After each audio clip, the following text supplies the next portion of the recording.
Yeah, bud. Hey, Internet, this is Eric. You may know me from my singer-songwriter Death Note tribute to Michael Jackson called the Samuel L. Jackson Experience.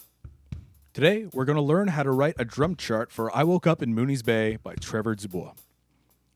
This is a self-described party folk chart, but I'm going to approach this in an almost musical theater kind of way. Lyrical content is really important in this music. I don't want to do anything that gets in the way of the words or draws too much attention away from the singer.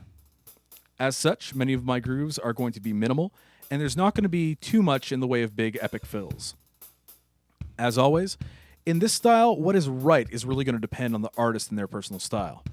Some artists want the music to be exactly like the recording, others are thrilled to hear individual musicians' creative inputs. Be clear with your drummers about the sound that you want. Professionals will tend to play a little bit more conservatively, whereas younger drummers will tend to be a little bit more all-out. Don't be afraid to reel in the younger guys or tell the pros to let loose a little bit. This is really about the sound that you are going after. Conventions will always vary from community to community, or in this case, even artist to artist, but if I was playing with your band, this is roughly what I'd want to see. Now, for the first question when it comes to notating any drum chart.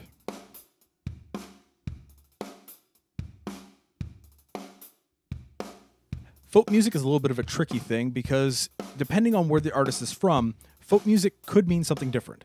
African folk music is very different from Chinese folk music, which is different from American folk music, which is different from Southern American folk music, which is different one town to another. In this case, we're looking at a softer vocal musical style that is supported by acoustic guitar. We can hear a bit of ukulele and a pseudo-Hawaiian sound in the solo section as well. Other than the little rit at the end, everything else looks fairly standard.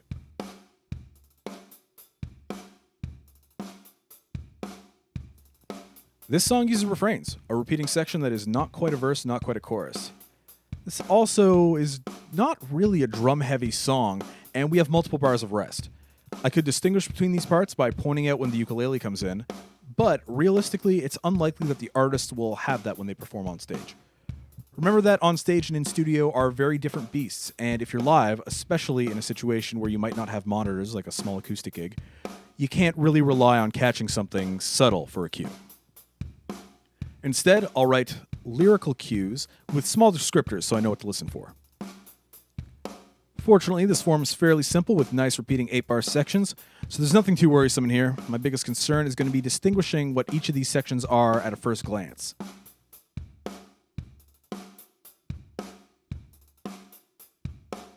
It is also not at all uncommon to be asked to keep time during long lengths of rest.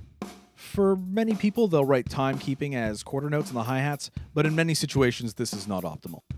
Hi-hats on 2 and 4 create more of a sense of forward motion. Hi-hats on 1 and 3 make for a more grounded, solid feel. A simple pattern like a Latin clave can add some rhythmic decorations. You can even go for a 4-on-the-floor kick feel if you're feeling particularly dancey. Remember, this may not be appropriate depending on what your bandleader considers good timekeeping. But these are all different options as opposed to just a standard click. Like many songs of this nature, the studio version has a lot of different instruments overdubbed. Remember that in a studio we can level or isolate things as need be. But isolating a small shaker over the sound of a whole drum kit, very hard to do live. Unless, of course, your drummer has a sampling pad, and remember, not all do, it's generally worth it to have a backup plan.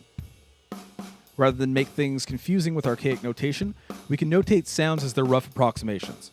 Shakers can become hi-hats, hand claps become snares, and now we have a beat that is easily legible and can be played on a standard kit.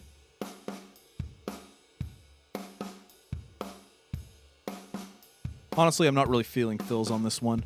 The last bar of the form, our general go-to filling bar, is being used by the vocals to set up the next refrain. And because I don't want to step on the vocals in this, I'm absolutely fine to not mess with this space. When it comes to fills, I tend to think of them in 3 ways. You have your steak, your ketchup, and your spice fills. Steak fills should be used when a drum part becomes a defining moment of the song. They're big, they're bombastic, they're a foreground bit.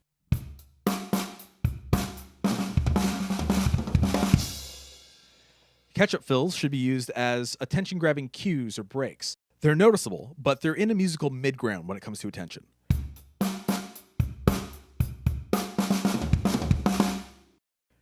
Spice fills are almost never written and are simply used as minor cues. They are barely noticeable and should be felt more than they're heard.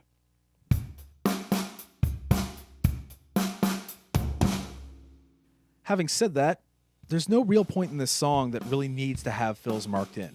The focus here should be on the groove. To really dig into this food metaphor, this song is a pizza. I love steak. Steak is the best. But I don't need a T-bone steak plopped on this pizza right now. I also don't need to layer it in ketchup. If I were to add anything at all, and I might not, I might just add a pinch of spice.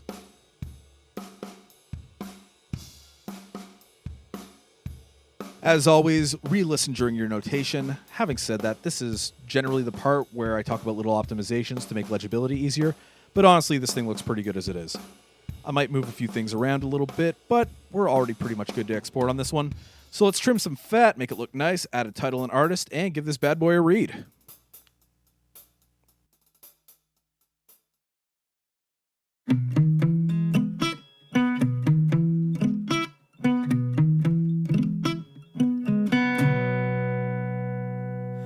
I woke up in Mooney's Bay. On a beach is where I lay. Drinking way too much backstage at the bar after I played. Then I woke up in Mooney's Bay. There's a ringing in my head, and it feels like I am dead. I need some bacon and some bread and a Powerade that's red, 'cause there's a ringing in my head. And I woke up all alone. Wish I could have brought her home. It seems like every time I drink, I'm not as smooth as I think, so I wake up all alone. Where the fuck did I put my pants? At the bar I think we danced. An alcohol-induced romance, but it seems I blew my chance. Where the fuck did I put my pants? Oh my God, I gotta go and catch a bus to Toronto, 'cause doing this is all I know. Drinking booze and playing shows. Do-boo-dee-bee-dee-bee-do. Said I woke up.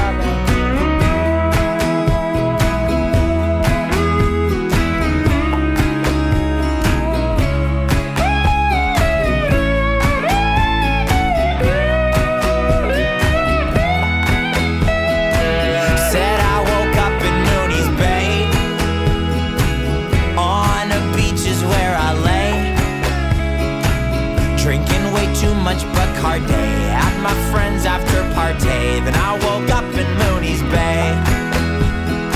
He said I woke up in Mooney's Bay. On a beach is where I lay. I'm making friends and getting paid. I could do this every day. I woke up in Mooney's Bay.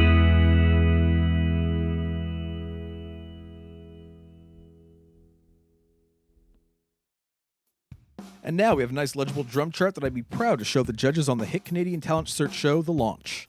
I won't ask you to like, comment, subscribe, but as a personal favor to me, you can write a nice drum chart instead of replacing your drummer with a loop pedal. Sure would make me happy. As always, please support the artist who was kind enough to let me use their music. This is Trevor Dubois' I Woke Up in Mooney's Bay. That'll be just about it for today, so have fun, practice hard, don't explode, and I will catch you all next time.